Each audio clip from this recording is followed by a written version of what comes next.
সারের বদলে মাটি বিক্রি, হাতে নাতে ধরলেন কৃষি অফিসার। মোবাইল কোর্টে 10,000 টাকা জরিমানা বিক্রেতার। দীর্ঘদিন যাবৎ কৃষকদের কাছ থেকে নকল সার বিক্রির একটি তথ্য পেয়ে আসছিল ব্রাহ্মণবাড়িয়ার কসবা উপজেলা কৃষি অফিস।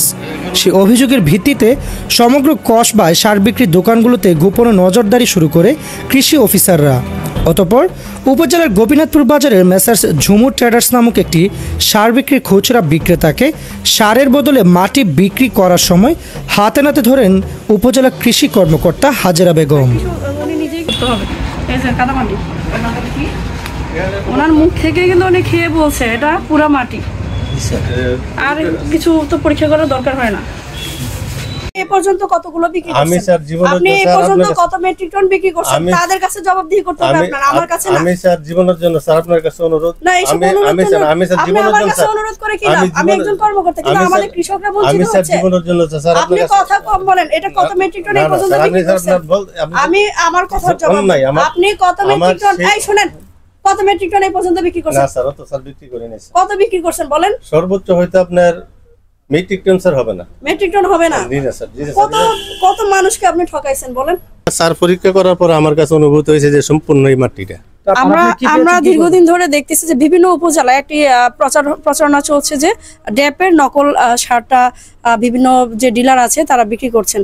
তো আমরা ভাবলাম যে আমাদের উপজেলা আছে কিনা সেটি নখদর্পণে আমি বেশ কিছুদিন ধরে অবজারভেশন করছি, এবং প্রত্যেকটা ইউনিয়নে আমাদের গোপন যে গোয়েন্দা আছে, গোয়েন্দা বলতে আমাদের নির্দিষ্ট কিছু কৃষক আছে, সেই কৃষককে আমি বেশ কিছু দোকানে আমি পাঠিয়েছি। আমি খুব একটা পাইনি, তবে লাস্টে আজকে একটা ইনফরমেশন পেয়েছি যে এই মার্কেটে নাকি একটা দোকান আছে, সেই দোকানে আমরা এই সারটা পেতে পারি। তো আমি আজকেও একজন গোপন কৃষক পাঠিয়ে এবং দেখলাম যে প্রথমে আমি কিছু সার 5 কেজি 10 কেজি সার কিনে নিয়েছি, ইউরিয়া এবং ডিএপি সার। তো নিয়েই দেখলাম যে এটা পুরাই মাটি, এবং সেই ক্ষেত্রে আমাদের একজন উপসহকারী কৃষি কর্মকর্তা রয়েছেন আতাউর রহমান, সে আমাকে সহযোগিতা করেছে। সে এখানে মাত্রই জয়েন করেছে, তাকে চিনে না, তো সেই এটা আমাকে আইডেন্টিফাই করে দিয়েছে যে স্যার এখানে নকল যে সার রয়েছে সেটি পাওয়া গিয়েছে এবং এটি পুরোই মাটি। তো আমি এখানে এসে একেবারে সরেজমিনে দেখতে পাচ্ছি, যে দেখতে পাচ্ছেন সামান্য একটু পানি মিশানোর পরে এটি মাটি হয়েছে। এবং মূলত ড্যাপ সার বা ডাই অ্যামোনিয়াম ফসফেটকে, যাকে আঞ্চলিক ভাষায় মেটে সার বলা হয়, সে সারে